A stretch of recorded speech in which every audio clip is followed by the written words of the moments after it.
Okay, you're live. All righty, thank you very much. Welcome to the Discipline Matrix Ad Hoc.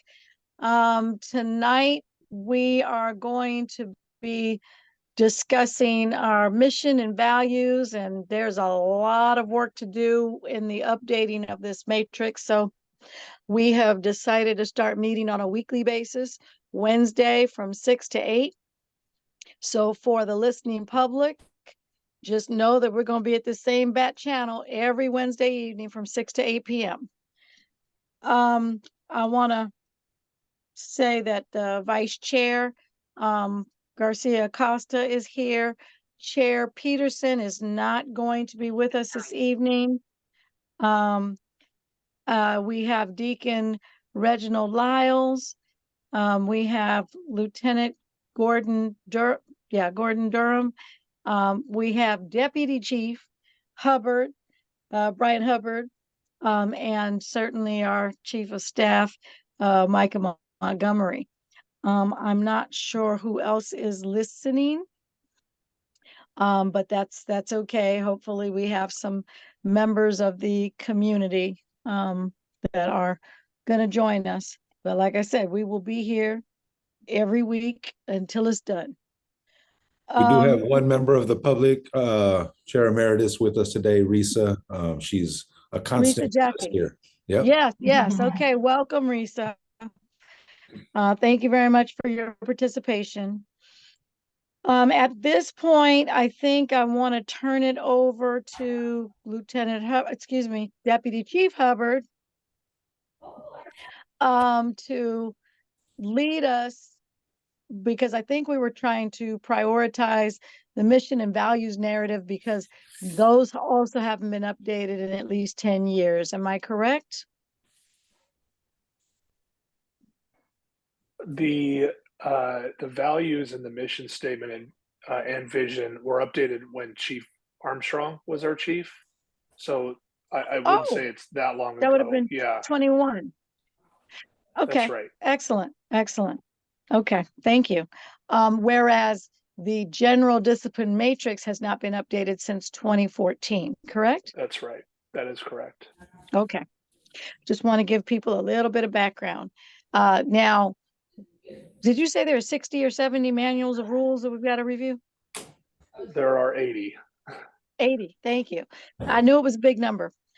So we will go ahead and get started. Please lead us into the review of the mission values, and I'm really glad to hear that it was more recently updated, so hopefully there won't be a whole lot of work to it. Okay.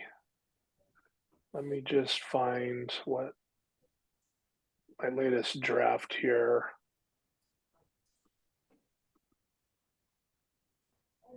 Now, Lieutenant Hubbard, I know that you were able to send out to us a very quick update, and we certainly we certainly appreciate your having prioritized that. When we have our Wednesday meetings, do you think it might generally be reasonable to be able to get the updated documents out by Friday?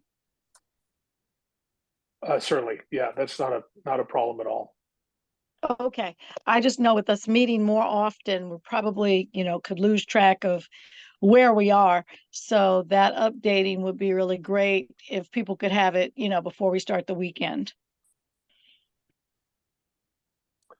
Okay, I'm going to share my screen.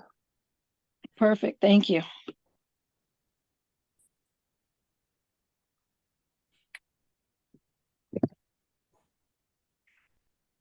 Okay, can everyone see that? Yes.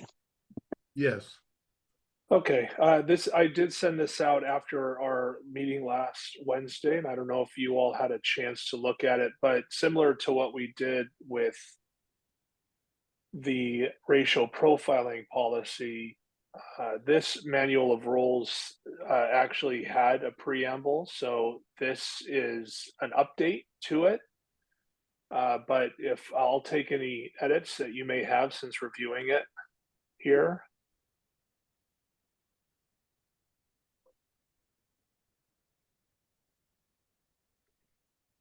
Any comments since you all were able to read it since last week? I thought it read well. Yeah. I yeah. Okay, Deacon and Miles. Oh, I'm sorry. no, I was just going to say I understand that, you know, it might need to digest a little bit more as we move through the manual of rules. So don't feel that it has to be edited all tonight. We can certainly look back to it. Yeah, I appreciate that. One of the things that I wanted to address, because it was so vital, and I think it should be handled inside the preamble, is this different cultural way of thinking that discipline isn't a bad thing. And I know that Deacon Lyles probably has some languages way better than that. I'm not sure where it goes, but I almost feel like it ought to show up in the first or the second paragraph so that it can be, named and claimed. Yes. I hadn't thought of the wordsmithing, but I'd like that challenge. Look, you I got don't it. think you need a couple of sentences, you know. You got it. It's all yours. We'll have that by Wednesday for sure. No problem. We certainly appreciate it. A suggestion. Yes. Yeah. Yes, of course. But we tend to like what you suggest. So for the listening public, if you weren't able to tune in to our last meeting, which was fairly brief, we figured out a plan of action and realized that we didn't need to take up all that time. One of the themes in the last meeting, and actually we've had that theme come up even in the racial profiling grouping, was that, discipline shouldn't be something that people fear. Discipline shouldn't be a bad thing, considered a bad thing. And obviously, there would have to be some significant shift in culture, because I think it's always kind of been considered a bad thing. The opportunity to improve and make things better comes oftentimes out of discipline and structure. More training usually comes out of discipline. So you're, expanding your knowledge. And so Deacon Lyles has accepted the challenge of, he's been wordsmithing this in his head, and now we're going to ask him to regurgitate it on the paper. And you agreed that you would get it to us by Wednesday, or a week from today. I'd like to say for the public, I think law enforcement understands training. What they don't have a way of accepting is the punishment. Somebody needs to be trained, or we need to write great policy like this. They do that quite easily. It's just the punishment issue, and that's what Judge William F. Orrick was indicating in his documents, in his opinions, when he was saying they work very hard not to punish anyone, to leave openings for people not to be held accountable. And to your point and that reference, the word punish, we have to reframe discipline if we in fact want people not to fear it, and to look at it as an opportunity to improve, to expand, to empower, to, all those things. Because See, really, I think that thinking is what is status quo. What we've gotten away from is that there are in any of the police officers can disagree with me. I like to hear it. There are people who come in to law enforcement that are not suited for it, and are not or do not have the right temperament or personality or attitude. It's dealing with that small percentage of folk is where we have to move mountains. We can train people out of not coming to work on time, or or not dressing appropriately or saying the wrong thing at the wrong time. But the person who gets into the policing that has a psychological problem with just being mean. We say, well, they went to the psychiatric, but that just doesn't weed out all of them. And some of them get into law enforcement and have been there for a while. And they're the ones who keep their knees on someone's neck, like George Floyd, for 9 minutes. They're the ones who snatches Tyreek Hill out of his car, by his neck. And then we find out that the officer who did that has been disciplined 6 times. They're the ones who form these, are part of these task force that end up brutalizing people and beating people, or going into someone's apartment and, and taking a woman's clothes off and making her stand up in front of them while she's naked. I mean, we have cases like this all over the United States in law enforcement. And we who are professional or have been professional law enforcement, we're embarrassed about that. It's troubling to us. And the union has to protect everybody, but some of these folks who are in amongst us ought not be amongst us. And that's where the heavy lifting is. Do we have the temerity, the strength, the backbone, the culture, and the integrity to say, no, you're fired. The last thing I want you to do is have the power of law, of the police powers over someone, because you're not able to control yourself. And we don't want anybody to be a weak link. Huh? But I said we don't want anybody to be a weak link. Yeah, and we want everybody to stand strong. And it's not like the police officers don't know who these guys are. Sure. They know exactly who they are. Now, they're probably, they know them from the locker room. They know them from the conversation. They know precisely who they are. But because of the wall of silence and in the ethic, in the culture of law enforcement, if you didn't see it, you don't say nothing. And you just avoid the person. But they're still there, abusing the department. Abusing the city and their constituency. And that's what Writers Come Out at Night was about. Is about those type of people. So if we're going to ever do anything for the future of this department, and is tackling that. And understood. I estimate 6% of the department or less fit in that category, but they exist. They're there. Sure. So I just want to acknowledge that Deputy Chief Angelica Mendoza has joined us as a member of the community. Oh.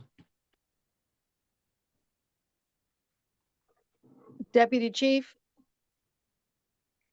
Deputy Chief, you also have a link as a participant in your email. You would have gotten that today. You want to come back in that way so you can be part of the panelist group. Okay, great. Thank you.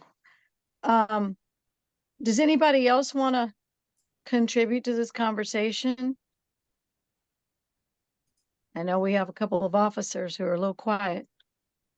I would say that to Deacon Lyle's point, there's going to be a component of how we roll this out, and I think Captain Gordon Durham will agree with this, that there are members who have high emotional intelligence who accept discipline and what comes of that well, and then there are those who do not, and those in the category of low emotional intelligence sometimes end up, just because they never want to accept that they did anything wrong, continue to make the same mistakes.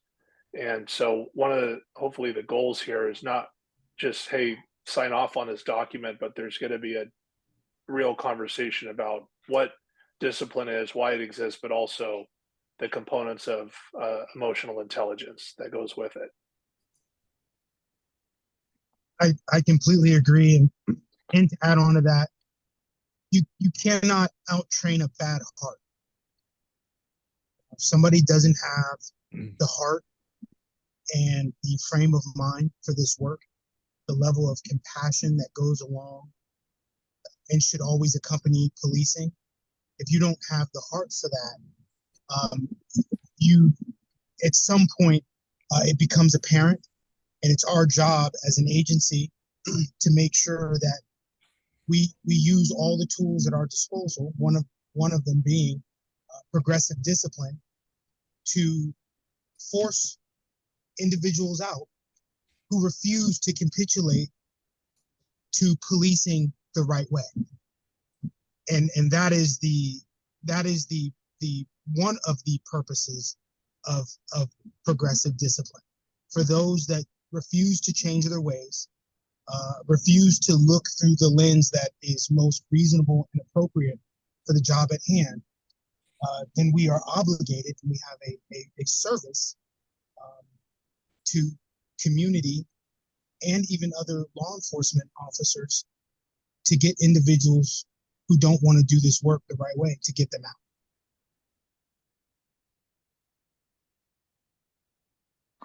Thank you very much, Lieutenant Durham. Well said. Mm-hmm. So do we want to start trying to make some contributions here, ask some questions here? See, I was thinking, does it look like the only thing that needs to be added, maybe a couple of sentences that speaks to what we're trying to encapsulate here? Right. Should that go like in this, in after the second paragraph? I think something in like the we second recognize paragraph, that. right. We recognize that that there are a percentage of officers that are not suited for this this line of work, yeah. This line of work, this type of duty, and the purpose of discipline is to ferret out those employees and eliminate them. Well, maybe not eliminate, but encourage them to find a new line of work or something. I don't know. We recognize that. Micah, just a little admin here. I'm going to send you the deputy chief's phone number to text her the link, because she seems to not have permissions or something. So the beautiful thing is, I just figured out you're repeating. I'm sorry, you're repeating. So if you want to text me, that's fine. But she's already a panelist. I was able to promote her as a panelist, so she should be able to unmute now and speak. Okay, I will text her that.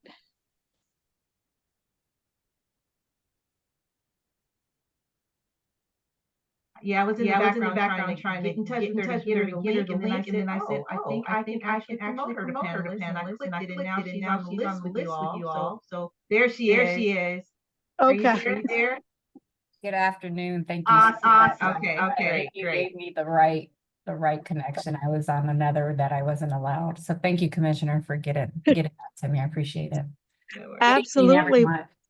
We are delighted that you are joining us this evening.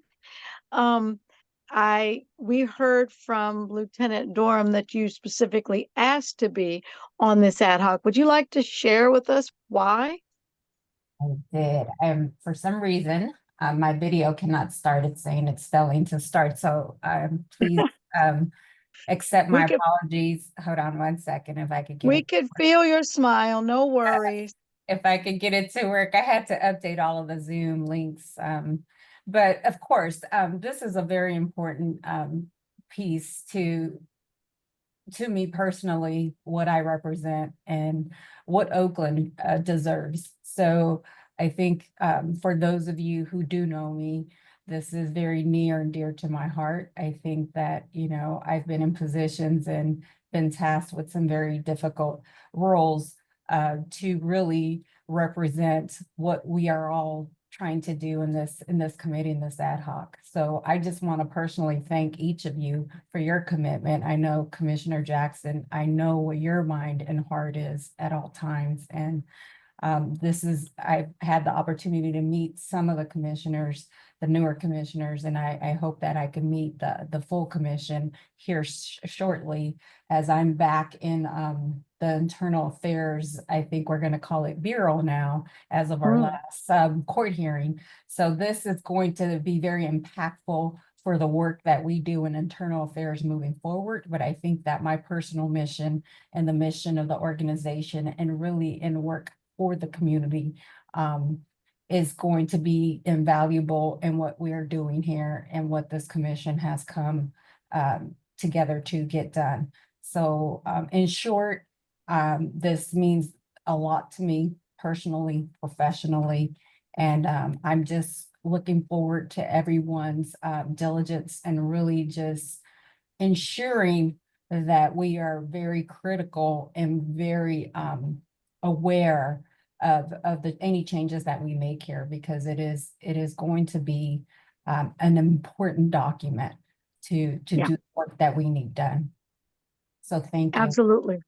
And Deputy Chief, for the listening public, can you just give a brief introduction of who you are, you know, Oakland bred and born and all that kind of stuff? Yeah, And how long you've been on the force? Yes, ma'am.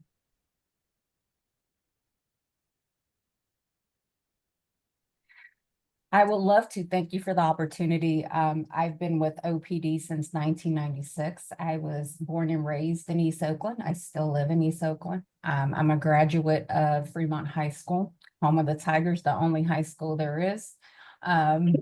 I then went on to Cal State Hayward. At the time, it's Cal State East Bay. I graduated there with a degree in criminal justice with a minor in sociology. I was very fortunate to be able to be a participant in building the first, at the time, juvenile hall, but it's the Family Justice Center now, the first female camp for young ladies, as opposed to them being institutionalized just inside of the hall.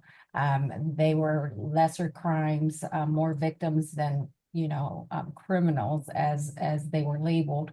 And so we were able to build upon that, and also worked in Camp Sweeney for a significant amount of time. As I graduated from college, I actually was working 2 jobs, came over to OPD, and I've been here ever since. I've worked in every bureau in the organization. I was brought in under the leadership of Chief Armstrong to build the Bureau of Risk Management. And then I was reassigned back to East Oakland and the Bureau of Field Operations East, and returned to the Bureau of Risk Management here recently. And now, as of our last court date, I'm back in Internal Affairs Bureau, now that we're going to call it the Bureau, as we transition over from our last court date. I did recently also receive my master's in law enforcement leadership with honors, and I'm very grateful to the city for giving me the opportunity to continue this work. Congratulations. That's a big deal. Thank you so much. Absolutely. And congratulations on leading IAD. I think we know why you're in that position. Your detail, your anal analytics, just your presence. And so that's a exceedingly important responsibility, and it's been given to somebody that dots I's and crosses T's, you know, in your sleep. So that's very cool. Appreciate it. Yeah, no problem. So moving forward, now Deputy Chief Mendoza will be joining us as a regular part of the ad hoc. So I just want to thank her in advance for the additional work that she's doing. And I'm glad that it has a connection, a very personal connection to you. Let's see. Well, I think Deputy Chief Hubbard or Deacon Lyles. Yes.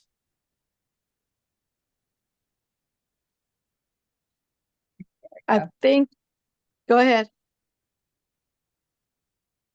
Deputy Chief Mendoza?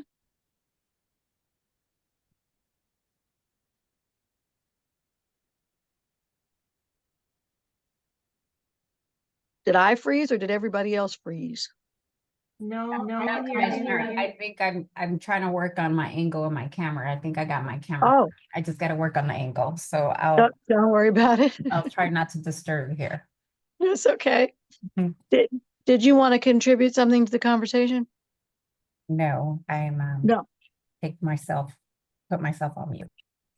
Oh, okay, no problem. Deacon Lyles or Yeah, Yep. I've been over here just scribbling. I'm thinking like in the beginning after the second paragraph, something like, we recognize that even after the hiring protocol, everyone who becomes a police officer isn't suited for the psychological, emotional, and professional demands of law enforcement. And then I wanted to say, like,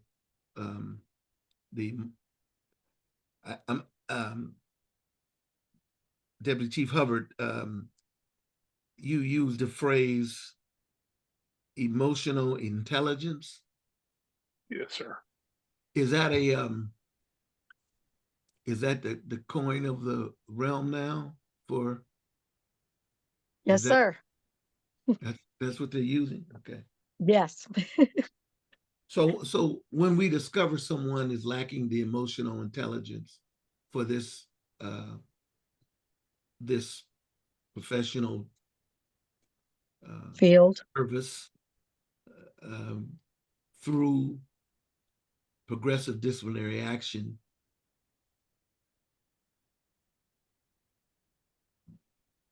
we like to encourage them to do something else, I guess. You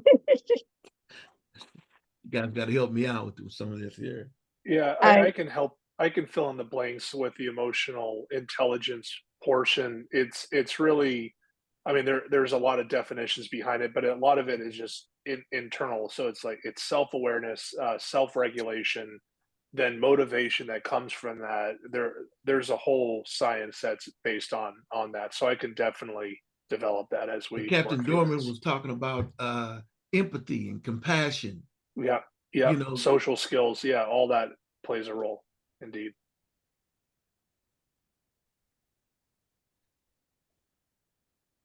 Now, do we think after that, do we think we're probably set in this particular paragraph?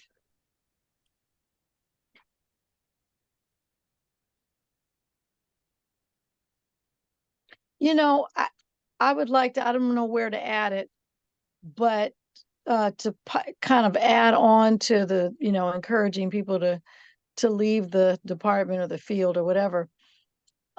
Somewhere I want to say, you know, it's kind of like discipline isn't the boogeyman, meaning we want to live in a world where discipline is welcomed, it's embraced, and it's looked upon as an opportunity to improve oneself, to sharpen one's skills, refresh them, whatever, in order for them to grow both personally and, you know, professionally. I'm not exactly sure, you know, where it goes, and maybe it goes right where you put it, Deputy Chief. But I think that that's got to be mentioned in order to frame a new intersection, a new direction around how we look at just the word, and try to get us away from looking at it as punishment versus opportunity.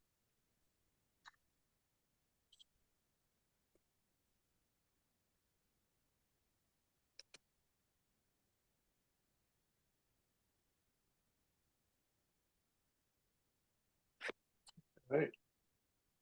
Okay. Yeah, we can work on that. Excellent. Now, does anybody else think that there is something missing from this opening, this preamble?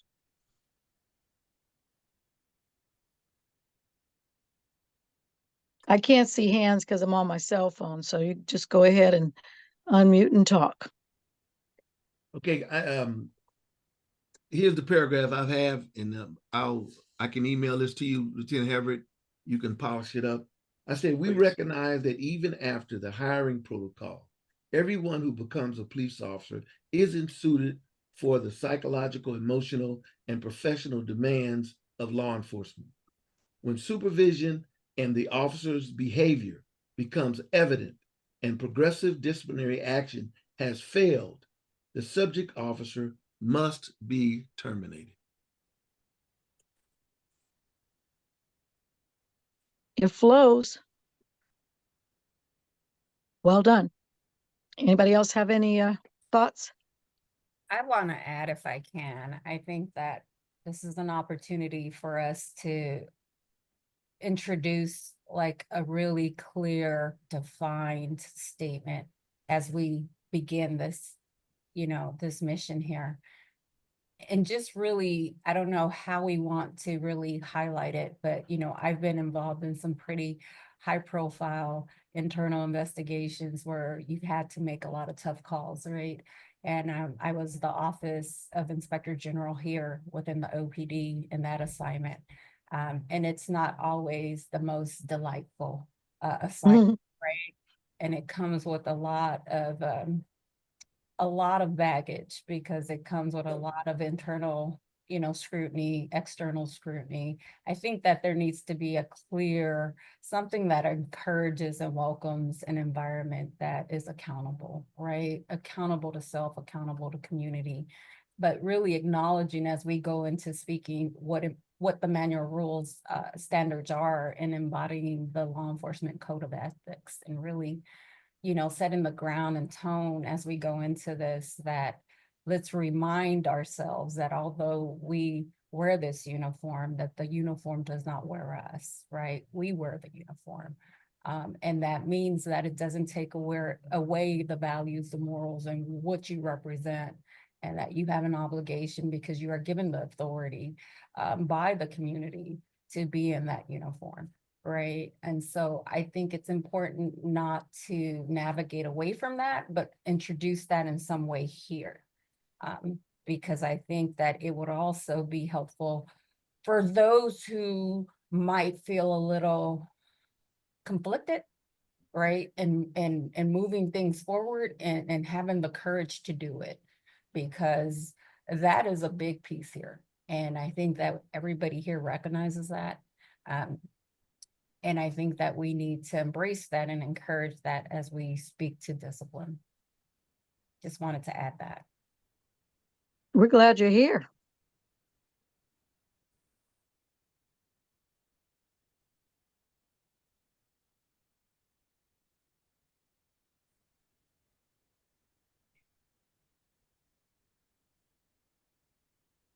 We'll give Deputy Chief Hubbard an opportunity to just kind of catch up here.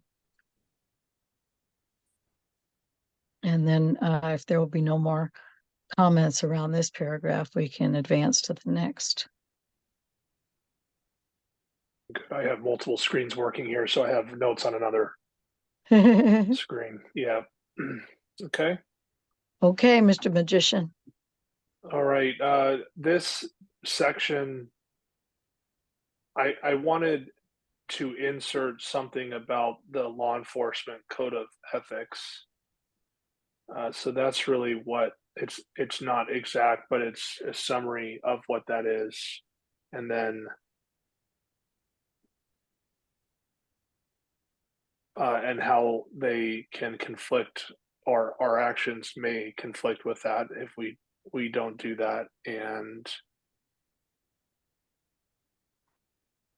I don't know if you have any comments on this.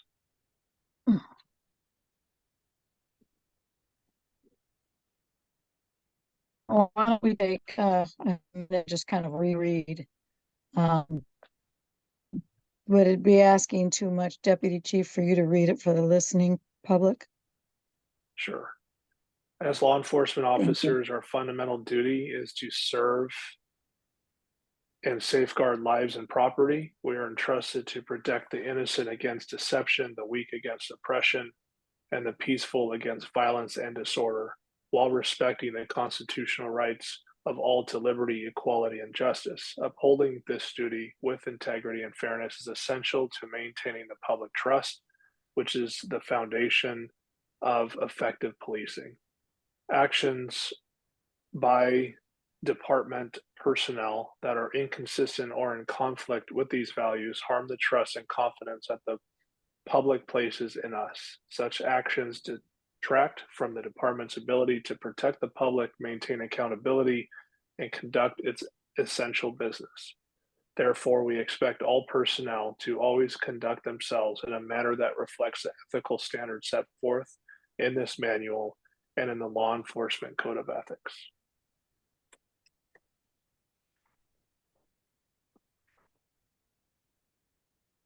Thank you.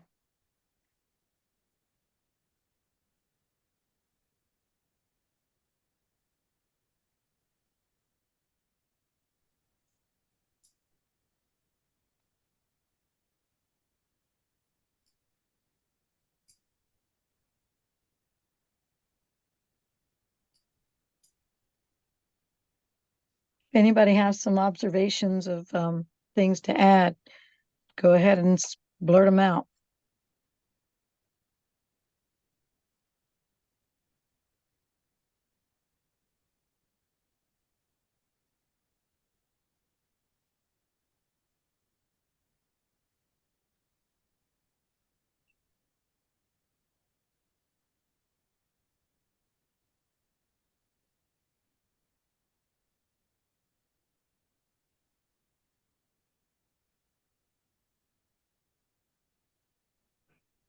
And maybe it's just fine as it is.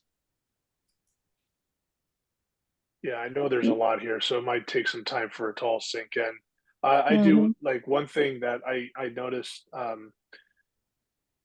that was not in the previous preamble.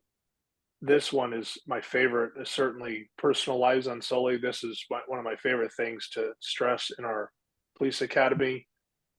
Surprisingly, or maybe not so surprising, you know, we get these recruits who believe that their ethics only apply for when they're at work, and it's off-duty conduct also. So our manual of rules do cover off-duty conduct. No, that is critically important. In the Youth Development Center, it's hard to stress that same kind of leadership expectation everywhere. And when you tie it together, I would find that police officers, you know, you reduce the alcoholism, you reduce, you know, any of the issues that kind of come with the party mentality. So kudos. Yeah, Lieutenant Herbert, I'm actually looking at that sentence. That's the one I was musing over these last couple minutes.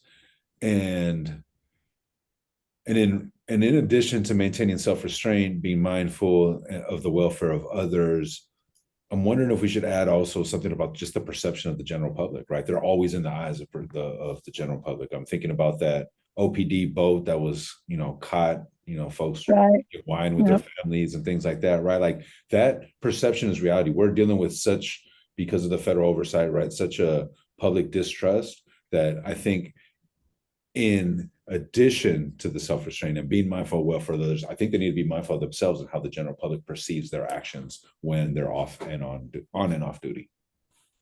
I think that's excellent. Did you get all that, Deputy Chief?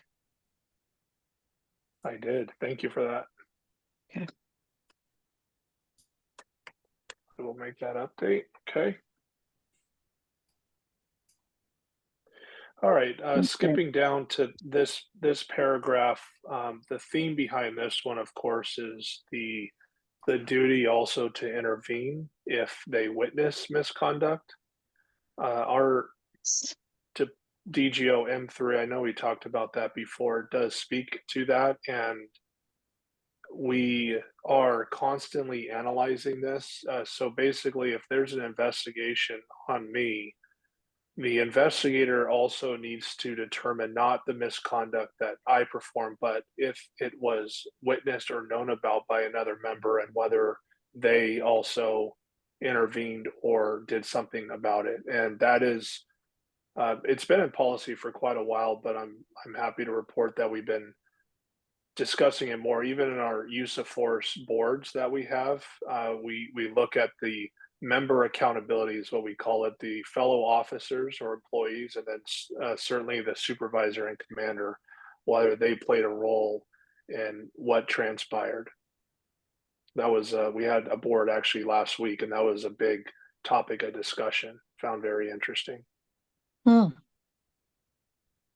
Timely. So this paragraph really speaks to that about the duty to intervene, and if you are silent or standing by when this misconduct occurs, you're equally at fault for the offense itself, sometimes even worse.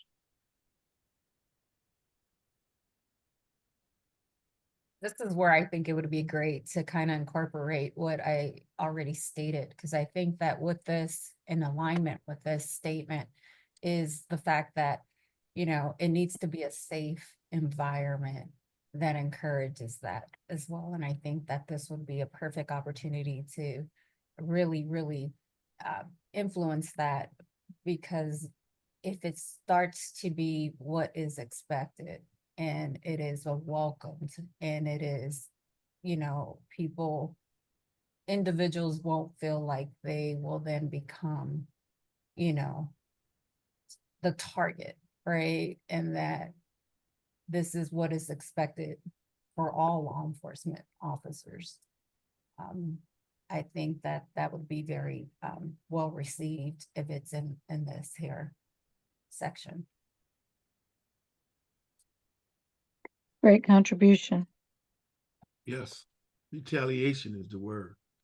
That's the right. It has very different forms. Yeah, yes, it does. I think that what we're trying to do here is we're trying to send the message that, you know, this line that we talk about, everybody wants to say it's invisible, right? The blue line that we all hear. We need to build upon that and make it safe. And I think that's what community wants to see. It seems to me if we're training, if we're being honest with the officers, we have to have some kind of clause that says that even though you may feel some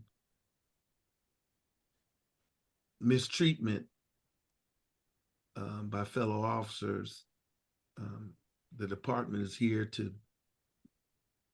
protect you, because because they're going to feel that. I mean, a few paragraphs is not going to stop them from facing that. So we ought to be honest with them, you know, and say, yeah, you may not be invited out to coffee a couple of times, but this is more important. Right, you're going to be all right. Yeah, you're going to be all right. I would even make that even more specific and include the city, because I think the city holds an obligation, right? That's correct. Yes. Yep. Excellent suggestion. But they may go through some difficult times. But that there's also outlets that can be supportive to them as well, such as the commission. Yeah, I'm just saying it's Yeah. both and. We're going to protect you, but we're going to be honest. Look, we're going to love you hard. Yeah, we're going to protect you. Mm-hmm. But there's going to be some idiots that's going to say something or do something. Yeah, there's always a few.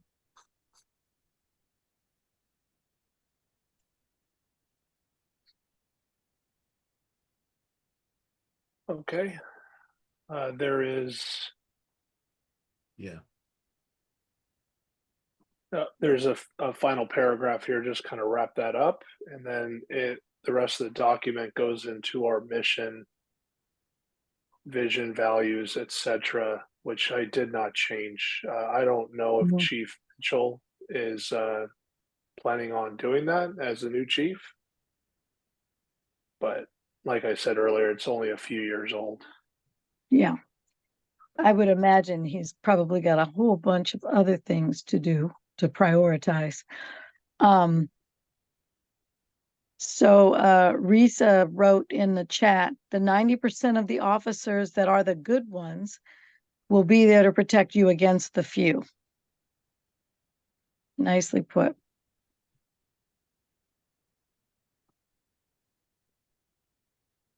So are we ready to move on to the mission, or at almost 7 o'clock, should we call it early? I don't know.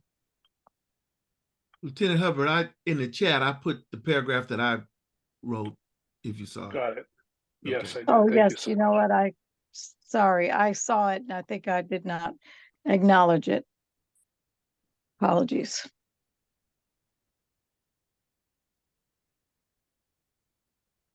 Yeah, let's tackle the mission. Let's Okay, let's push do it. it. Push it good.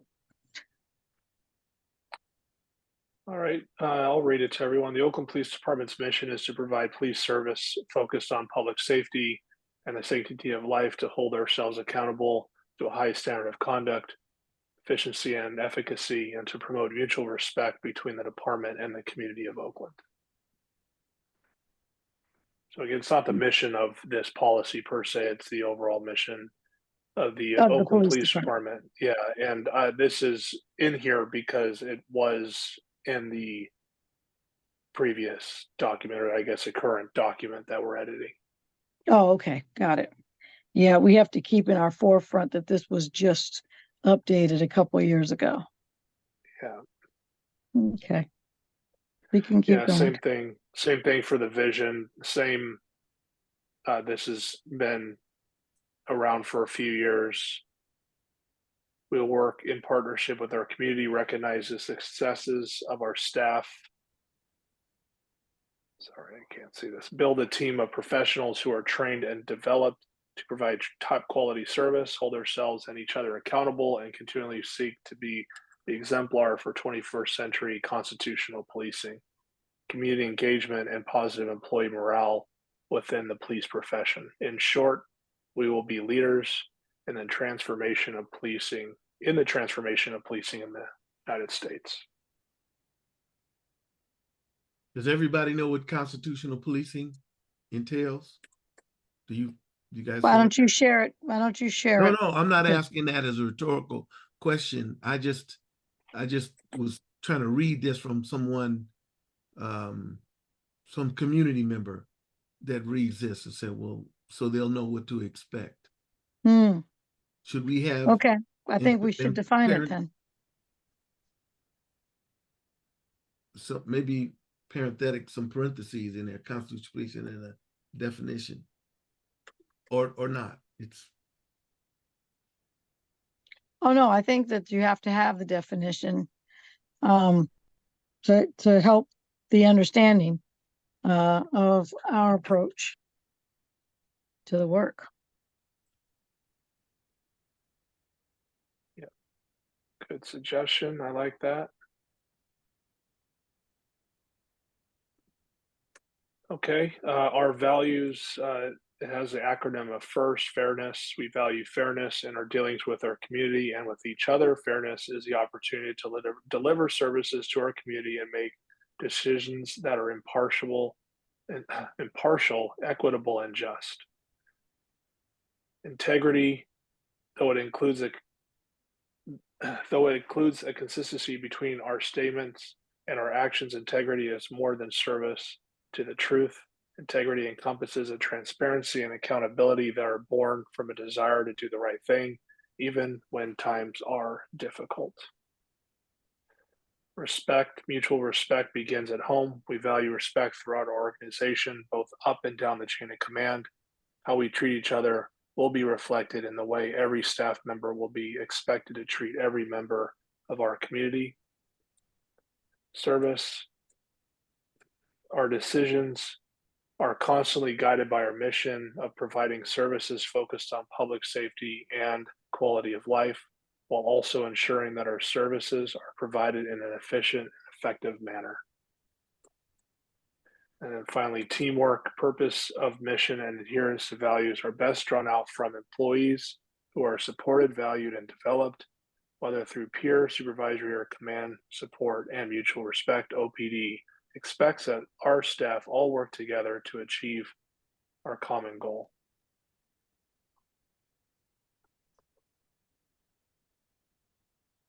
Okay. Okay, That's service yeah. to the truth. Where did you want that, No, Deacon Lyles? no, service to the truth. It was a phrase that was used up here. Oh, here it is. And integrity. What does this mean? A service to the truth. What kind of service? What is it? I know service to the truth. You may not know this or may know it, but it is a theological term. It's a Catholic term. But it means like a holiness and a righteousness. And I don't know if you want to say that, you know, from that perspective. But what are we saying when we say service to the truth? Are we saying we want to ignore it? That's a service to the truth. Do we want to redefine it? That's a service to the truth. But I believe you mean a rigorous allegiance to the truth, right? A rigorous truth-telling, a rigorous obedience to the truth. And I'm just frailing the way here.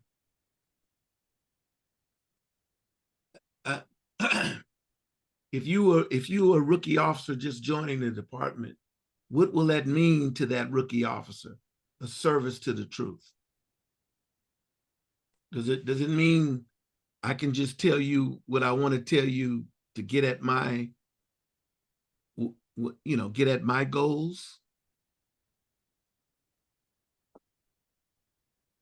A service to the truth has to mean truth-telling. It has to mean an allegiance to it. It has to mean an obedience to it. And I don't know if that's what was originally intended. It's certainly not defined anywhere. Yeah, no, you raise a good point. Deacon Lyles, if I may, I think it begs to explain also like what truth? What is the truth? Is it their truth? Their experience? What are you aligning it to specifically when you say the truth that everyone should adhere to? Micah, Yes, ma'am. you are doubling the words that are Echoing. doubling, echoing. Thank you you. can't hear. Okay. You Yeah, got to turn off either your cell phone or the computer. There, I'll put it in chat. That might be easier. Okay. Thank you. See, here's one of those points that are a crucial intersection where community and law enforcement may be at odds or is at odds. And I'm talking about not just Oakland, but across the nation. Do they tell the truth? Do they write the truth? You know, are the police officers lying on us? So if we have an allegiance to the truth or service to the truth, it has to be strongly stated. No, we're not gonna lie on police reports. We're gonna testify honestly.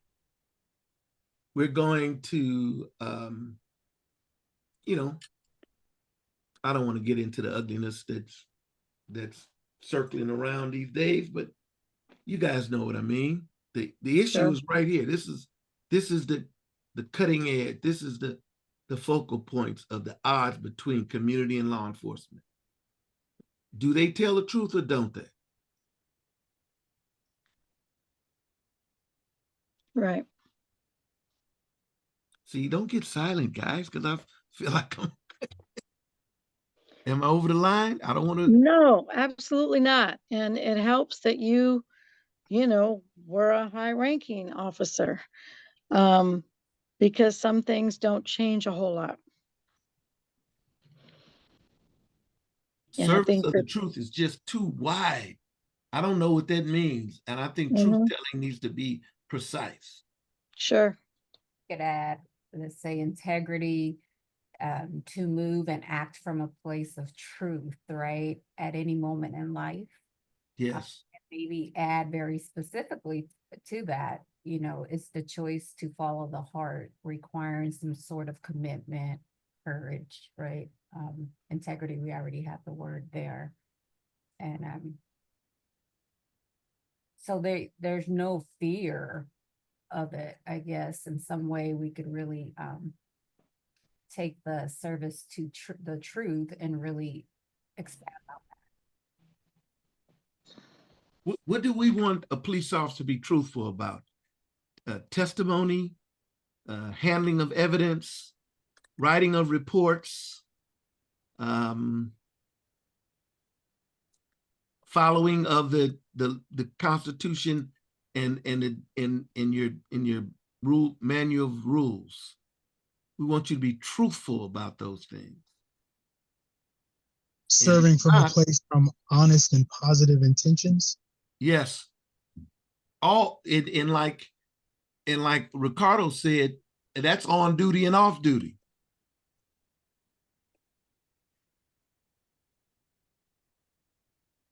So you can't have a side business where you're doing a little pimping on the side. But you know, hey, who knows about it? It's in another city. No, that's not being truthful to your oath of office.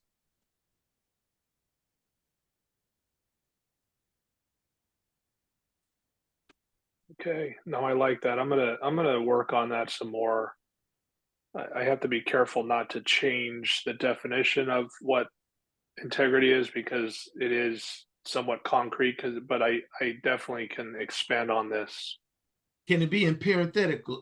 Can you put it in Yeah. parentheses? I can, yeah, I can. You can keep service of the truth and then put it in parentheses. This is what we're talking about. Certainly. I don't want everybody to read this, come up with their own, what they have in their mind, because I don't know what they have in their mind. Okay, I like it.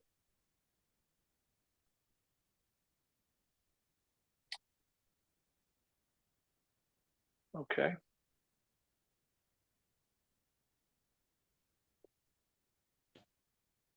Okay, so that takes us through the preamble, mission, vision, and values. And then that goes right into the manual of rules and the discipline matrix.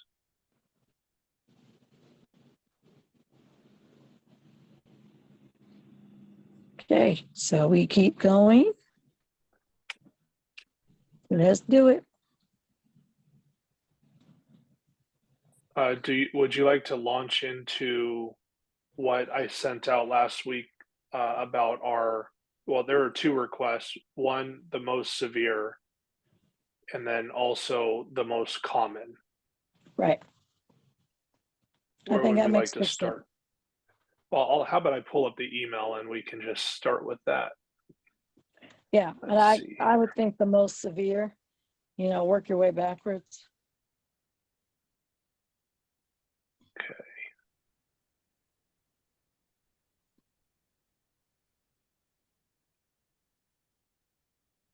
Okay. Let me start with the most severe, and I'll just give everyone context to this email. There's two parts of this.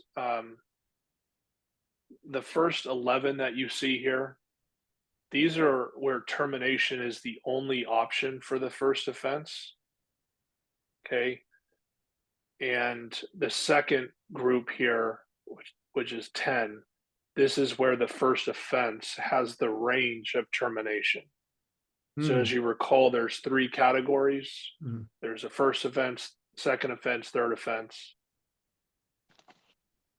The first 11 that you see here are the most severe. So I'll give you an example using number 1. If an officer was sustained for planting evidence, the chief has no other option but to terminate. There's no suspension option. Even if it's a 30-day suspension, doesn't matter. On the discipline matrix, planting of evidence would be automatic termination. So these are considered the most severe. If you want to know what these are, then one would then refer to the manual of rules to look at the definition.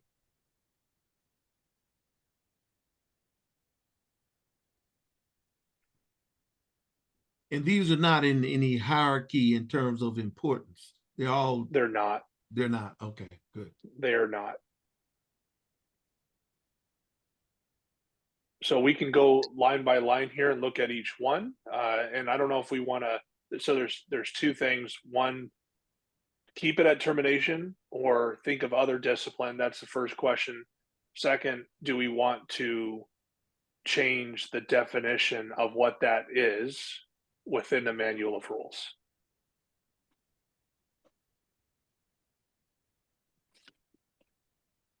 Well, I think 1 through 11 ought to be first time determination. Although I don't understand endorsement and referrals. What is that? Somebody extorting someone or getting paid to do a job or? Yeah, no, that's a great question. Let's, I like to look then at the manual of rules to answer that specifically. Let me pull it up here.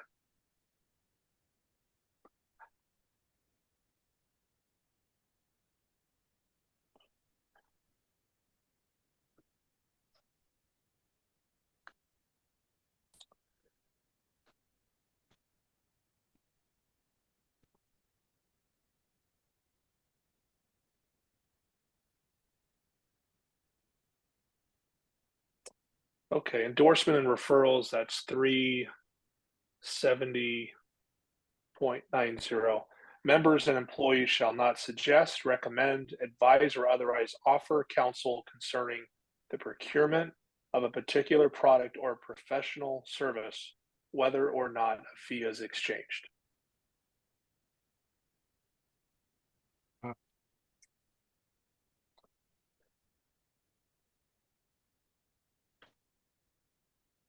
If I maybe I can give an example.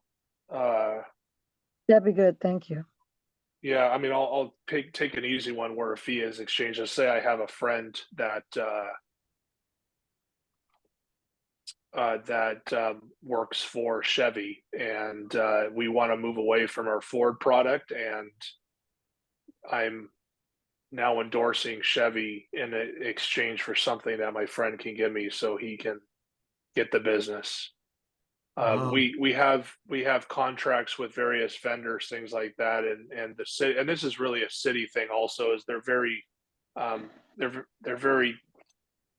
intentional with making sure that we disclose any relationships we may have, so there's no kickbacks that I may receive as a result of this endorsement or referral. Add to that too. So say for instance, you know, you have a friend or family who has a security business and you're There you go. Okay. doing evaluations for how to harden your business, and you are only suggesting that they go, you're prohibited from even bringing up the security firm or passing on that information. Another would be surveillance video companies. Hey, this is the best camera you can get for your house, you know, so we're prohibited from endorsing or even conveying any communication that one company should be used or one piece of equipment should be used against another. It just cannot be, it's not allowed.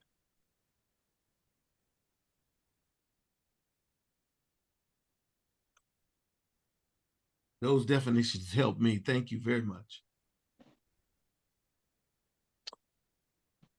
Okay, anything else on this list that you want to talk about? Are we all in agreement that we want to keep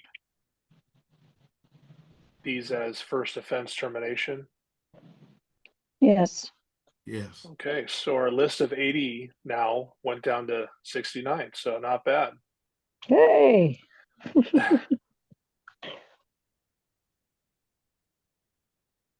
Okay. So this next group here also fall into the severe category, but what this list means is that there's a range that could result in termination under the first offense.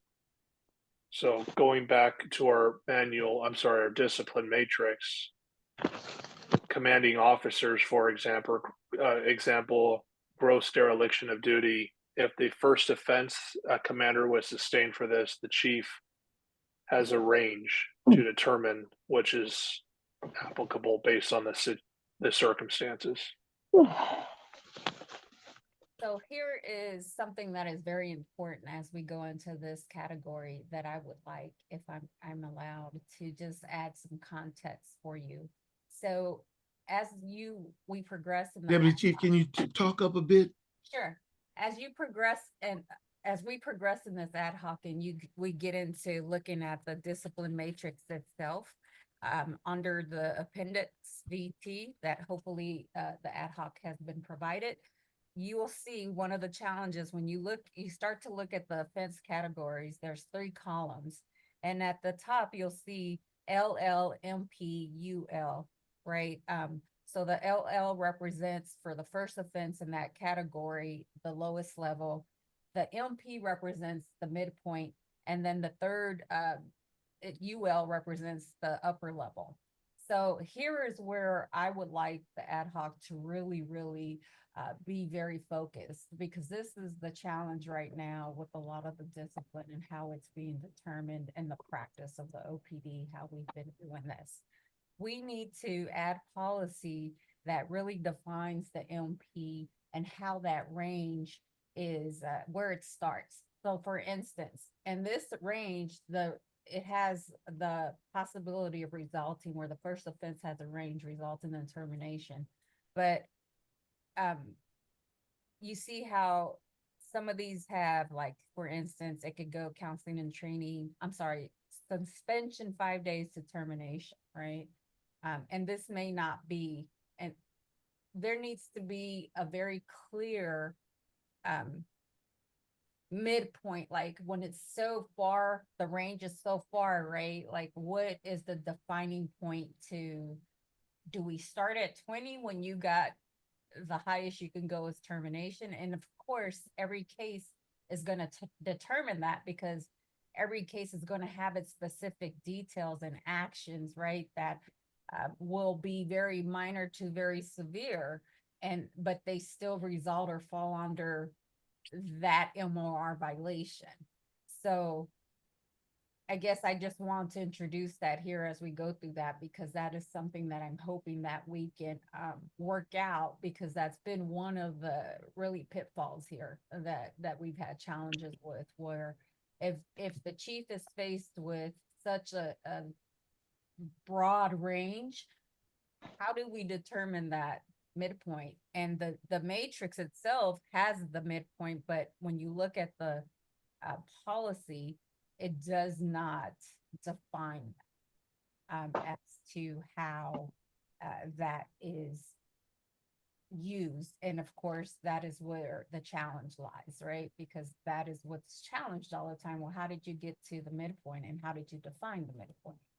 And so I just wanted to introduce that. And I know it might seem a little bit complex right now, but that's what we're here for, to kind of explain that and provide examples of that. But this is one of the important areas I didn't want us to dismiss, because I think it has caused a lot of confusion.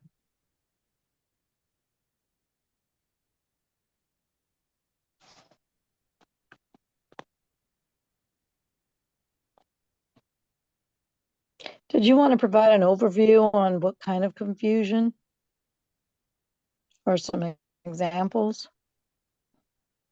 Yeah, because So you've done the work, so right. I'm trying to grasp. I hear what you're saying, but Yeah, I'm trying to understand it from your perspective as a command officer. right. Uh, Mhm. yeah, okay, so Okay, so where's that gray area for you? so for instance, let's say 285-1 supervisor's authority and responsibilities. That's gross dereliction of duty, right? And it's the first offense range that has a resulting in term. Oh, I'm sorry. You're just looking at the first offense range. These only categorize as termination. Chief Hubbard.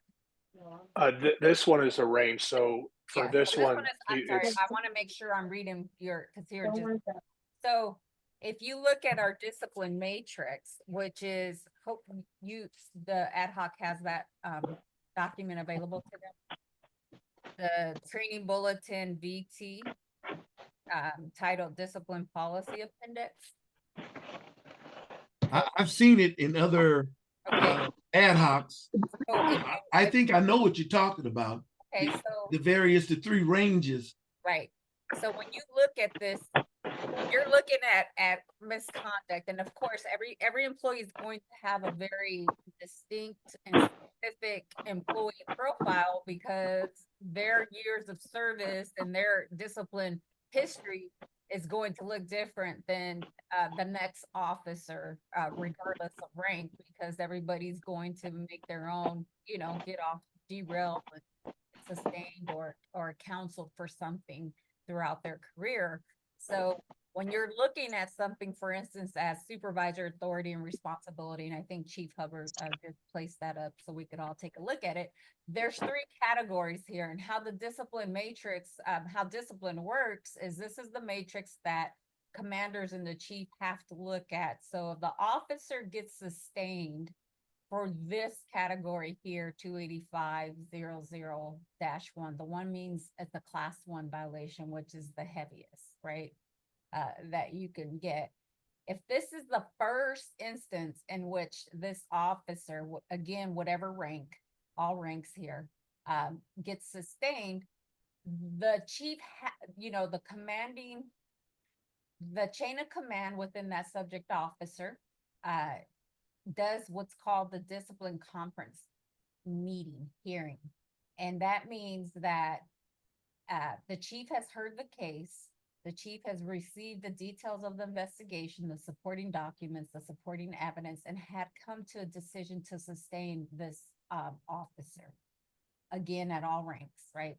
We're just going to say officers for this conversation. And that goes back to that officer's chain of command.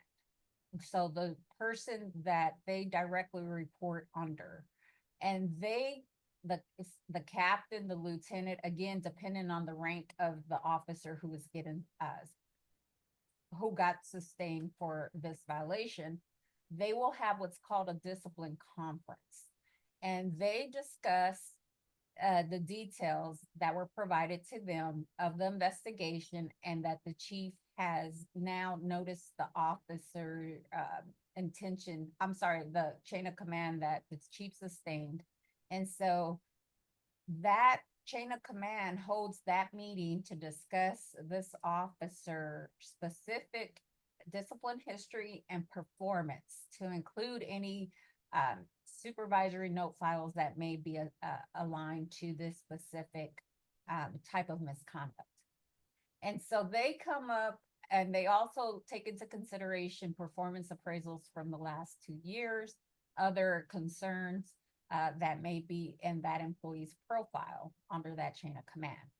That chain of command is then tasked to look at the discipline matrix that we're looking at the violation that the chief has sustained the subject officer for, and then also take all of those things into consideration. They have a discipline conference. After that conference, the highest level, which would be a captain, prepares the again, it's recommended discipline used by using the discipline matrix. And the purpose of using the matrix is to make sure that there are no disparities and there's some consistency in discipline. So they look at this, and so if their first offense was the first time this officer received a sustain for this, then they will have to take this into consideration, right? So when you have so if you think about it in the simplest terms, they have to start at a recommended discipline of 5-day suspension all the way to termination.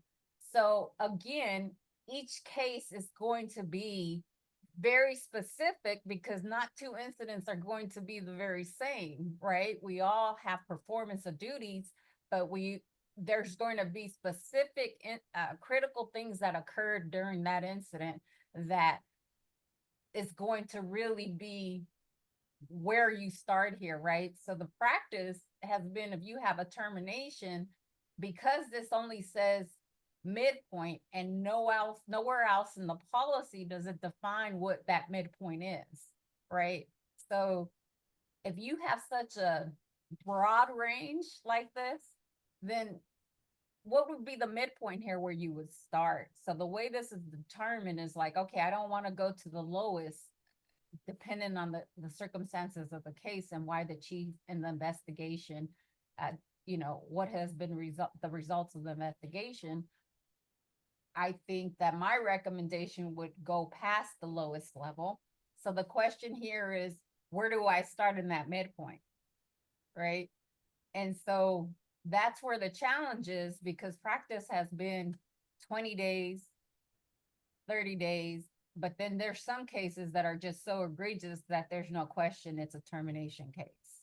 Right. So because we don't have anything in that midpoint, it's just, that is the practice we have been using. So do you understand where there's some concerns and some hiccups there? Because there needs to be something that is written in policy that clearly defines what's the midpoint, and then you start to mitigate and aggravate. So that's how the discipline policy works.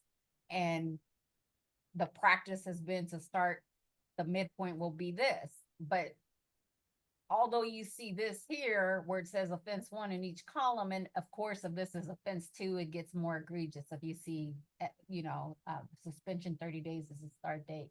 So at that point, what's the midpoint to that? So do you understand are you following? Yes, I do. I just don't.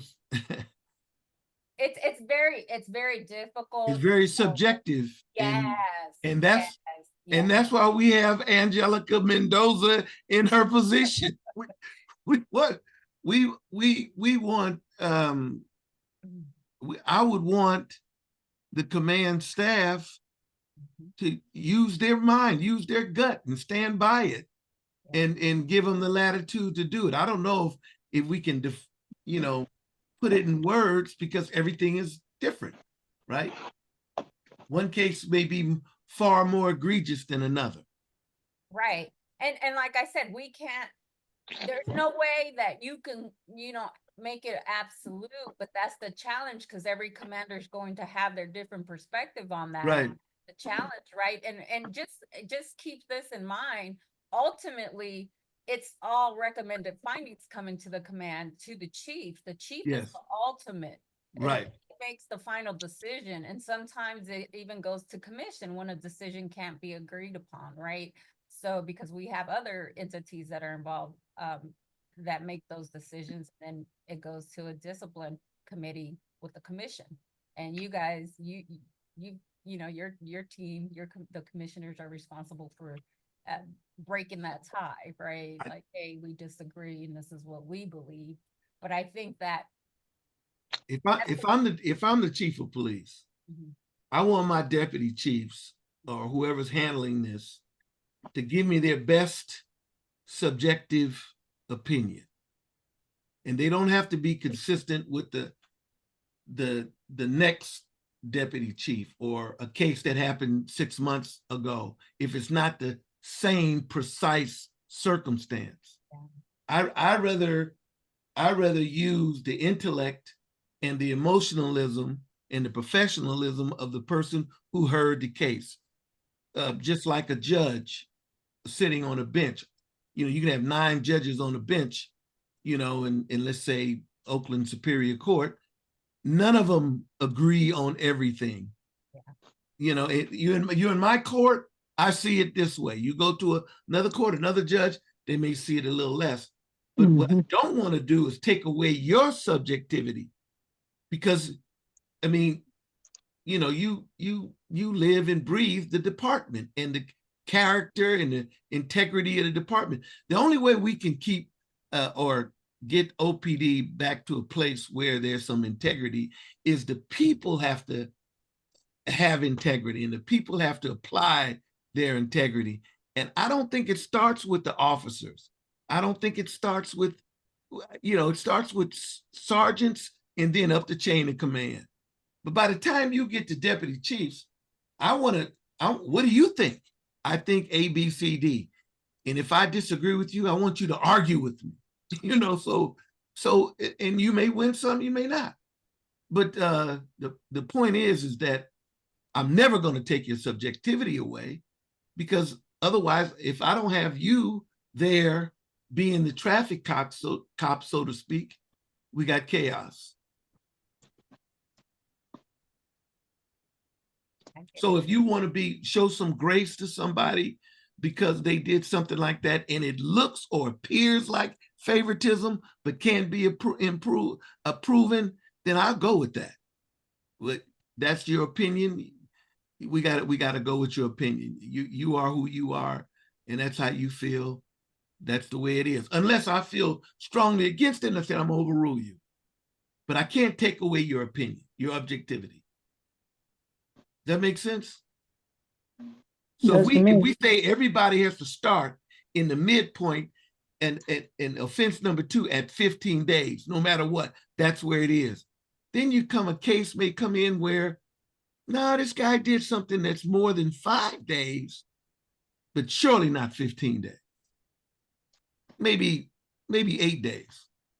I want you to have that subjectivity also. Yeah, and that's how it works. But, you know, there has to be a point. It's called mitigating and aggravating factors. And everything is going to have mitigating and aggravating factors, as you have just eloquently explained, right? That's where you look at all the facts of the case and the details, and that's when that chain of command, which is the highest level, would be a captain, right? Because then it comes to the executive team. But when it comes to the executive team for discipline consideration, the chief is basically the deciding fact, and the chief fact finder and authority, should I say, to make a decision on what discipline is going to be. The chief also has the right to have input from his deputy chiefs, and also has the right not to look for that input from his deputy chiefs, that he has, you know, enough information that he is comfortable and confident in the discipline that he wants to impose, and he approves that discipline. So the question, the issue here is, when you have such a broad, again, S5 and T case, nothing is going to stop. So say there needs to be some midpoint, or maybe other categories added to where there's a little bit more, you know, an opportunity to, like, where would I start here if, you know, it's not at 5 days, right? But it's also, the T is too far apart to figure that out. And so there needs to be a midpoint decided that you can then mitigate and aggravate from that point. And that gives whatever commanding team is looking at that a guide to, okay, you started here. And of course, every time that they mitigate and aggravate, they have to explain why. Like, I mitigated this for this reason, and then I aggravated this. And so it's basically a balance that brings them to the determination. This also falls in place when you have multiple MOR violations, right? So how do you deal with a case when you have 3 sustain manual rules violation, you go to the highest, and then the other two are that you're getting sustained for, and the other two are treated as aggravating factors, right? So that's where it goes, you start to go higher and higher. So I just think that when you have such broad discipline ranges, there needs to be a determination as to what that midpoint looks like, so you could start aggravating and mitigate.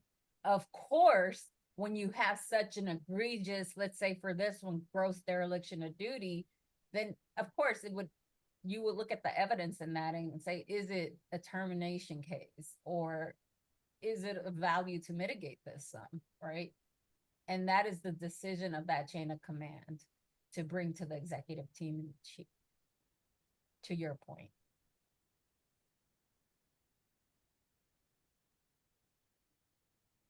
I hope I didn't confuse everybody. No, I It's just don't think we have a solution for that. Quite frankly, I think I know what you want. I hear what you're saying, and it makes sense. It makes it. You trying to be consistent, and I don't know if I want you. I want you consistent, but I want you to be subjective also. I want you to tell me how you feel about this person. It's not just the two-dimensional looking at his record or his jacket, his file. It's not just what he said to you, it's all of it together. And then how do you feel about this person? And if even if you can't prove it, if you feel that this person is not a truth teller to you, if that's how you feel, then you can start the midpoint at 2 months, as far as I'm concerned. I mean, I want you to have that subjectivity. So I'll just leave it there. I don't think it should be rigid, because every individual case is different.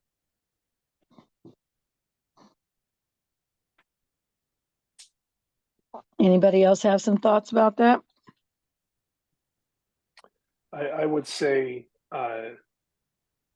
that what might help us is we have these categories, and we have, for most of them, just a paragraph that defines them. Let's take general conduct, for example. If you can see that on my screen, I'll read the definition to you. It says members and employees shall conduct themselves at all times in such a manner as to reflect favorably upon themselves, the city, the department, and the police service. Whether on or off duty, members and employees shall avoid any conduct that brings disrepute to the department or impairs its efficient and effective operation. And the range on that is counseling to S3. So that's a 3-day suspension. And to DC Mendoza's point, and Deacon Lyles, I mean, each case is different. And what may help is us just defining these more, or having subcategories that if you fall into this, then you know, it's very, like, you know, subjective, if you will. It's like you're going to receive this versus something on the lower level. If I mean, you could take your pick, but even just off-duty conduct, I mean, there can be some pretty egregious off-duty conduct that brings disrepute to the city of Oakland and the community. It shouldn't just be general conduct. So if we take this and expand on them, maybe that would help us make more wise decisions in the future of what discipline is most equitable in accordance to policy. Okay. Yeah, and that's another area. So when you speak to general conduct, that's pretty broad as well. So carving that out into, you know, separate categories will be helpful in the discipline. But what I just pointed out also speaks to task 45, right? What we're currently out of compliance with.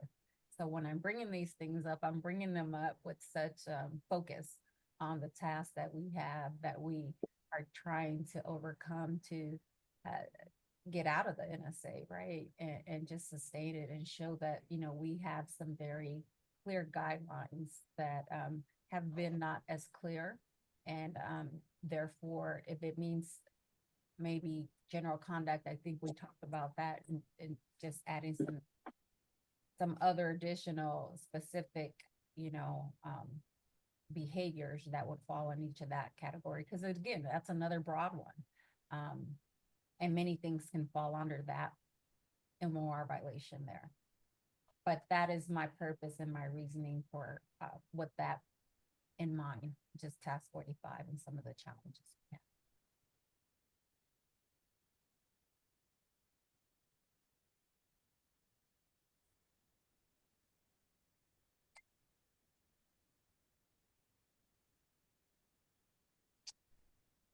Okay. Thank you for that. What's next? What do we want to look at? The font's too fine for me, so just pick one. Well, give me one moment. Let me pull up my email again, please. And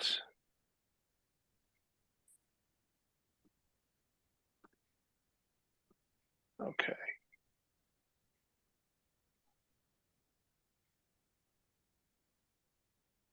Oops.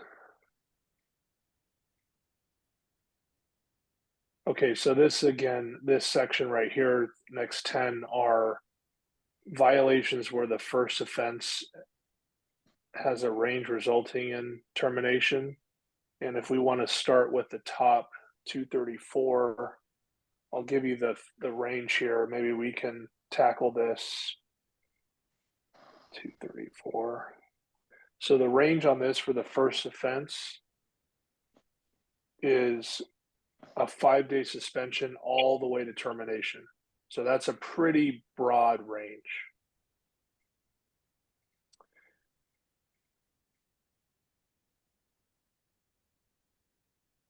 So the question is, do we want to adjust even the first offense to make it more narrow?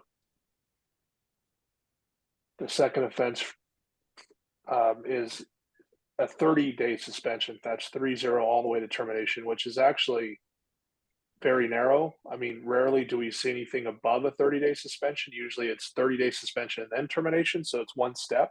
And then the third offense is termination.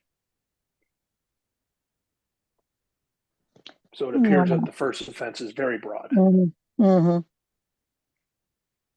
So maybe we want to trim that down. What's the range? The first one is a 5-day suspension, S5, all the way to termination. Okay. Is 30 days somewhere in between those two? No, it would be a 5-day suspension all the way to termination. So we would have to discuss what beyond 5 days, but less than 30 would be So like 15 then? equitable. Yeah, it could be S5 to S15. But then the second offense would be S15, then termination. That's fine by me. I mean, you have to be pretty bad to not read that as a career-ending mistake.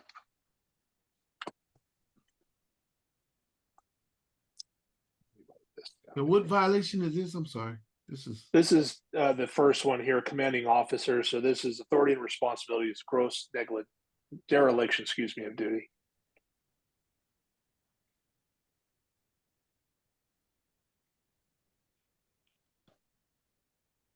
and this is just for commanding officers. Correct. The next one, 285 below it, would be for supervisors.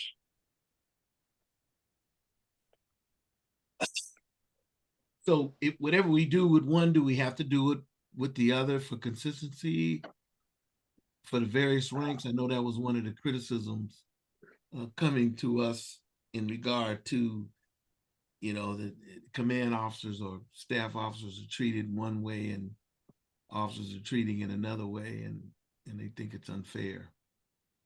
So whatever, what do you think? let me look up 285. So just to be fair on this one, so these are all class 1 categories. So they're the most severe or serious. So that means that there was some real significant impact in that incident in which the evaluation and investigation was made for it to even be a class 1. There's also a class 2 in the same 234, but it's a class 2.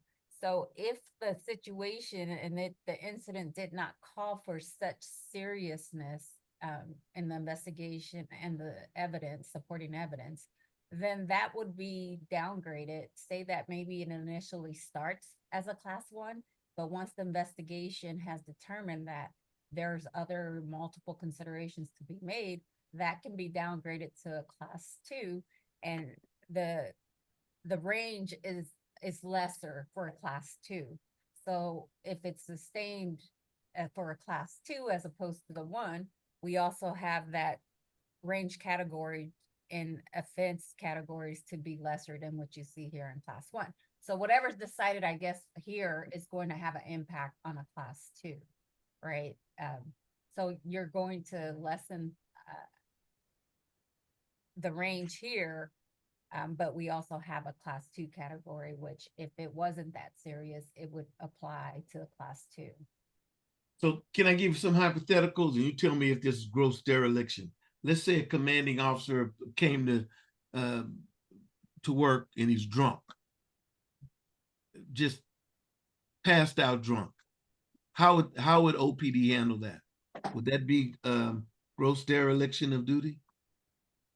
That would be a gross dereliction of duty, but there would be other obedience to laws on that, because that would actually be a criminal investigation. And then there would be other factors to take into consideration. If he came to work, if he or she came to work and they were drunk, but they didn't, that's it. They didn't do anything other, just being an adult who's intoxicated, inebriated. So that would be a criminal offense? It would be looked into for the criminal component. Like drunk in public, I guess. Yes. Oh, okay. And if you're in uniform and you have the authority of a police officer, there's some serious impact there. No, I'm with you on that. So that case, that would be gross dereliction on a commanding officer. And the first offense would be, the range is what? So let me get Go ahead. That's 5 determination. 5 for the first determination. offense. Yeah.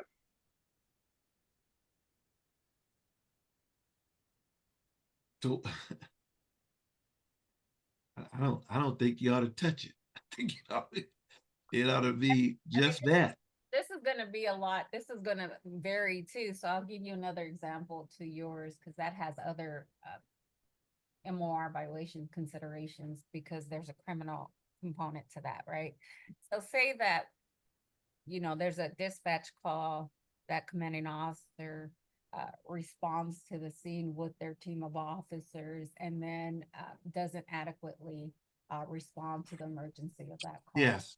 Significant result, I think, that resulted in that. And so there would be an allegation of gross dereliction of duty, because that commanding officer made a decision to walk away without resolving that incident and the form that they probably should have. So that would basically be investigated, evaluated, and the level as to the performance, that they abide by the law, number one, and by all of the policies and procedures as a commanding officer, that you abide by the manual rules, and how to address that, or did you you were in gross dereliction of duty by walking away without resolution, leaving the community and officers in an unpredictable, unsafe circumstance. Hey, I don't think we ought to touch it. You ought to be, That's right. It's pretty walking perfect all by itself. Right. And of course, there are a couple of those cases was talking about, and riders come out at night also. So exactly what you described, Deputy Chief Mendoza. Exactly. Yeah. You know what? As I look in the manual of rules, there's actually no definition for this either. So Maybe we should start with a definition that I We can need to work on fix this. between Yeah, we need to fix this. before now and the next meeting. I'll come up with a definition for this because as Deacon Lyles, your example that showing up intoxicated to work, there's like a lot of subcategories here, and it actually doesn't really fit. In theory, it would, I guess, if the commander made a decision that affected the department on duty because of their inebriation, that would be, I guess, gross dereliction, but there's no definition. So I really couldn't answer that right now. Yeah. Well, I just don't think you're capable of doing your job if you're intoxicated. I don't know. I guess it can be a criminal offense, and that's one way of going at it. Yeah. But somebody walking away from their responsibilities, that's what we're talking about. And so that needs to be severe. There shouldn't even be any, it should be a tight window. You know, if you're gonna do that, you're gonna get terminated. Right. Same circumstance that you presented, say that officer arrives and that would be investigated as, obedience to laws, right? Because there's a serious felony, misdemeanor, whatever, a felony or serious misdemeanor to come to work in that condition. Say that the commanding officer, who is the watch commander on duty, who has responsibility and authority to ensure that watch is being handled, right? Correct. Right. And under the law, say that commanding officer notices that, or that's reported to that commanding officer, that watch commander, and he allows that officer in that condition to still go on duty, then that's where the commanding that officer will be hit with this class 1 violation. And then the officer will deal with obedience to laws. So that's where that would come in. So there's different varying circumstances that could occur, right? Where you would look at who the decisions makers were here and who was culpable. Because that would be a gross dereliction of duty for that watch commander, having knowledge or having been reported to that this person arrived to work in that condition and did nothing but allowed him to deploy out to the field, put in the community in an unsafe position, and also his fellow officers or her fellow officers. Wow. So I'm just trying to give you like some real life circumstances and that do occur and have occurred. So that is the reason for these to be here. And the same applies for 285 for supervisors. It's the same discipline range as the commanding officers, but there's no definition provided in the manual rules. So I'll update that between now and next week for us to review. Thank you, Deputy Chief Hubbard. So why don't we just kind of provide an overview to tonight's accomplishments. We discussed the preamble, mission, values, vision, and for all of the manual of rules that we've kind of spoken through, Deputy Chief is going to provide some updates, fill in some blanks, and then get those updates to us by Friday afternoon.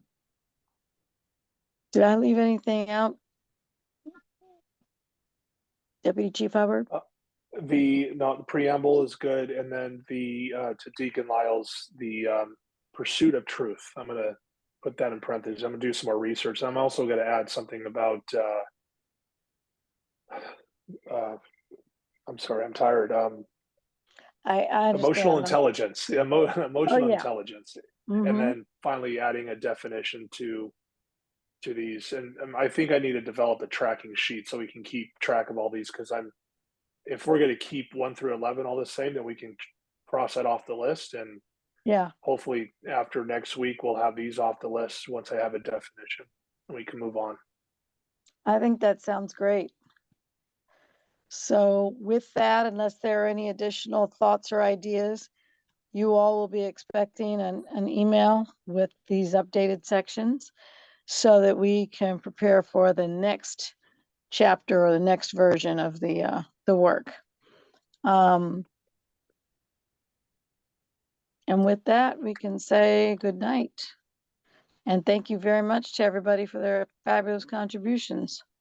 A pleasure meeting you, Chief Mendoza.